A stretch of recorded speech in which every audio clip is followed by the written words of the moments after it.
ज्ञान the treasure में आपका स्वागत है। और हम आपको लाल किताब के हिसाब से चंद्रमा के लिए उपाय बताएंगे या चंद्रमा के लिए टोटके बताएंगे। देखिए, लाल किताब के जो टोटके होते हैं काफी साधारण होते हैं और खर्चीला नहीं होता है, और इसमें आपको किसी पंडित की जरूरत नहीं पड़ती, आप खुद ही कर सकते हैं पूरा का पूरा। तो चंद्रमा को आकर्षण का कारण माना जाता है। जिन जातकों की कुंडली में शुक्र और चंद्रमा शुभ होते हैं, वो जातक अपने जीवन में प्रेम संबंधों के प्रति उत्सुक और सफल होते हैं। ऐसे लोग एक अच्छे प्रेमी साबित होते हैं। अभी चंद्रमा का जो जीवन पर जो प्रभाव होता है वो मैं आपको बता देता हूँ। लाल किताब कुंडली में अगर चंद्रमा नीच या दुर्बल है तो यह जातक की सुंदरता, प्रेम और वैवाहिक जीवन को बुरी तरह से प्रभावित करता है। लाल किताब में चंद्रमा के सभी 12 भावों के फल और अनुचित फल देने वाले चंद्रमा के उपाय मैं आपको बताने वाला हूँ।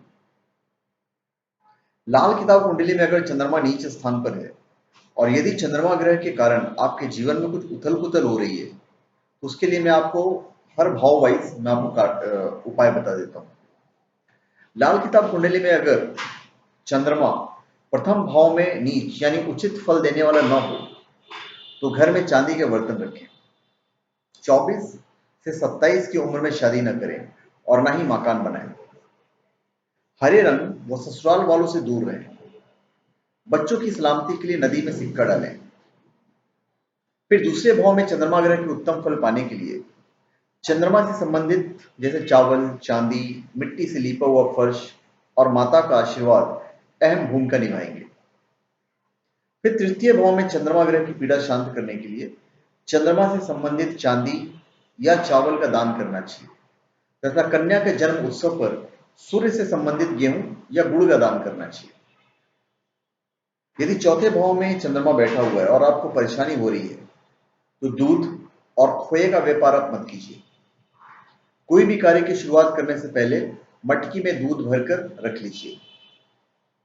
पांचवें भाव में अगर चंद्रमा की पीड़ा शांत करना है तो उसके लिए जातकों को लालच और स्वार्थ से बचना चाहिए। किसी अन्य की सलाह मानकर अधिक काम नहीं करने चाहिए। फिर छठे भाव में अगर चंद्रमा है और आपको शुभ फल नहीं मिल रहा है तो जातक अपने हाथों से पिता को दूध परोसे। साथ ही दूध को धार्मिक कार्यों के अलावा कहीं और दान नहीं करना चाहिए। लाल किताब के अनुसार सातवें भाव में अगर चंद्रमा ग्रह से हानि हो रही हो तो जातकों को जीवन के 24वें वर्ष में विवाह संस्कार नहीं करना चाहिए।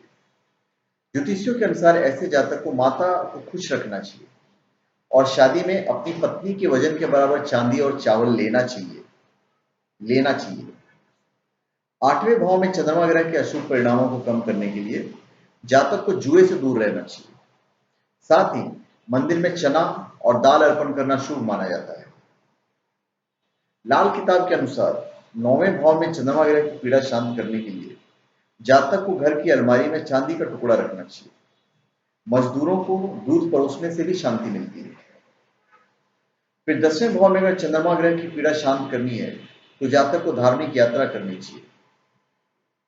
लाल किताब के हिसाब से अगर चंद्रमा के 11वें भाव में होने के कारण परेशानियों का सामना करना पड़ रहा है तो जातक को भैरव मंदिर में दूध चढ़ाकर उदारता पूर्वक दूध का दान करना चाहिए तथा पेड़े के 125 टुकड़े नदी में प्रवाहित करने चाहिए। फिर अगर चंद्रमा 12वें भाव में बैठा हुआ है और जातक को पीड़ा हो रही है, अशुभ फल दे रहा है, तो साधु संतों को दूध नहीं चढ़ाएं। शिक्षा या चिकित्सा संबंधी संस्थान की शुरुआत नहीं करें। सोने का आभूषण धारण कर ईश्वर की आराधना करनी चाहिए। तो धन्यवाद। आप हमारे चैनल को सब्सक्राइब करें और अपने कमेंट दीजिए। धन्यवाद।